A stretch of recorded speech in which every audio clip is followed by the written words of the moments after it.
Okay, this is the final chapter for Friend or Foe, chapter 8, page 115, if you're following at home.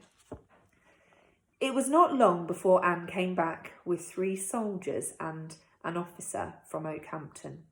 It was the same officer who had led the search the week before, the one with the mean face and the thin moustache. David and Tucky grinned at him, but the officer ignored them and looked frostily at Mr. Reynolds when he said that 2 boys and a dog had succeeded when the army, the police and the Home Guard had failed. The boys enjoyed his obvious embarrassment. The German remained silent as they took him away, but as he was leaving the cottage he turned and saluted, and the boys noticed his eyes were smiling as he did so. Then he was gone, and the soldiers with him. Tucky begged to be allowed to go up to the village with the soldiers, but was told that the prisoner was being taken directly to Oakhampton for questioning. There was to be no glory that night for Tucky. But it came the next day. At school assembly, Mr. Cooper congratulated David and Tucky on their courage and tenacity, and the school clapped and cheered them. In the middle of morning lessons, 2 men from the local paper arrived to interview them and to take photographs. Tucky did most of the talking now, and David only interrupted him when he thought Tucky might be forgetting which story he was telling. Overnight, the townies had become the local heroes, and the village crowd over their 2 boys who had surprised and captured a burly German pilot to themselves. At home, Mr. Reynolds killed one of the old hens for a celebration supper, and Anne baked a rhubarb pie. It was the crest of the wave, but through it all, David could not help thinking about the German pilot upon the moor fighting his way through the wind and rain towards the coast, and the happier the evening became, the more he thought of the lies and trickery that had made it all possible. Neither of them could sleep that night. Tucky too was thinking about the German out on the moor. "How far do you think he'll go?"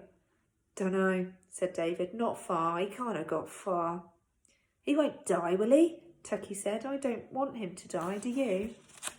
"No," David said. "I don't, of course, I don't, but I don't want him to get away either." "Do you think anyone knows, Davy, about him, I mean?" "Not now, not after what the German told Mr. Reynolds." "I suppose he was trying to thank us, do you think?" "Suppose so." "Davy, I like being liked. Don't you?" "Everyone liked us today at school, in the village, here. Everyone." "Do you think Anne and Mr. Reynolds would like us if they ever found out?" David asked quietly. "Doesn't matter, does it?" Tucky said, knocking his pillow into shape. "They'll never find out. Not now, not ever." "I hope not." David squeezed his eyes tight shut. "I hope not." It was nearly a week later, and they were having their tea with Anne when Mr. Reynolds came back from market with the newspaper. He spread it out on the kitchen table and stood back. "There you are, my dears," he said. "Famous at last. You put the village on the front page of the Western Morning News. 'Tis the first time I've ever seen that." David and Tucky stared at their photograph. They were standing by the school gates. Tucky was grinning happily and giving the thumbs up sign, and he had his arm around David, who was looking windswept and camera-shy. The headline stood out in thick black lettering: "Luftwaffe pilot captured by village boys." And below was the story as Tucky had told it. They read it once, and Tucky read it all through again, counting up the number of times his name was mentioned. "They've cut it out and pinned it up on the wall in the village hall," said Mr. Reynolds, "like Anne and me. They're really proud of you." There was something in Mr. Reynolds' voice that worried David. He glanced at Tucky to see if he had noticed it, but he hadn't. "There's something else that might interest you," he said from over his shoulders. Inside of the back page. "Let me turn it over." He reached past them. There it is, where it says German airman surrenders to milkman. See it? You can read it if you'd like. 'Tis a good story, almost as good as yours. It was under the late news column down the side of the page, and it read, "Milkman Harry Reddaway of Belstone, on his rounds in the village this morning, was approached by a man claiming to be the pilot of a German bomber that crashed on the moor a fortnight ago. He said his plane had sunk in a bog and asked to be taken to the police. Mr. Reddaway says the man was suffering from exposure. Police and army authorities believe he is from the same plane as the Luftwaffe pilot captured recently near Imbole by 2 evacuee boys from London. David's mouth was dry when he finished reading it. He swallowed hard and tried to speak normally. But he said they were all dead, didn't he? He said he was the only one left. 'Tis natural enough, my dear. You'd hardly expect him to give his friend away, would you? 'Tis natural for a friend to protect a friend, isn't it? He was lying to us, I'm afraid, about that anyway. No reason to lie about the rest, had he?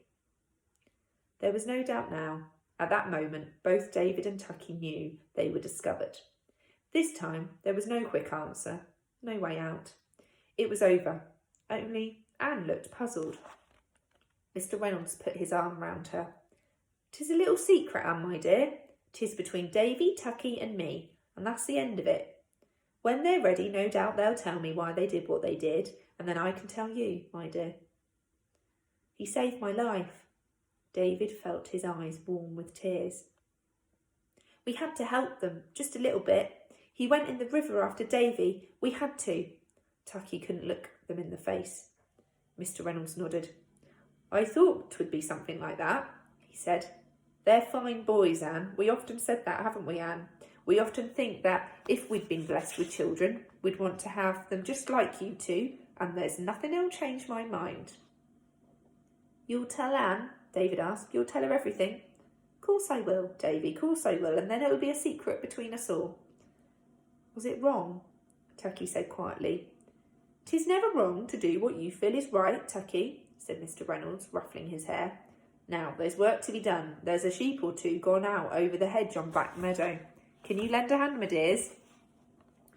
"Only one thing," Mr. Reynolds went on as they herded the sheep in through the gate. "That bottle of whisky. I can forget the eggs, and Anne here, I expect she can forget that pie. But that whisky, that's a different matter. I won that in a raffle, that bottle. I was going to make it last till the end of the war. You owe me 1 bottle of whisky. And when you're older and wiser and the war's over and past, perhaps you'd let me have it back, would you, my dears?" And they did. Today, over 30 years later, Anne and Mr. Reynolds have left the farm and moved up into a cottage in the village. Every year, David and Tucky still come down to see them, and always when they come, they bring Mr. Reynolds his bottle of whisky.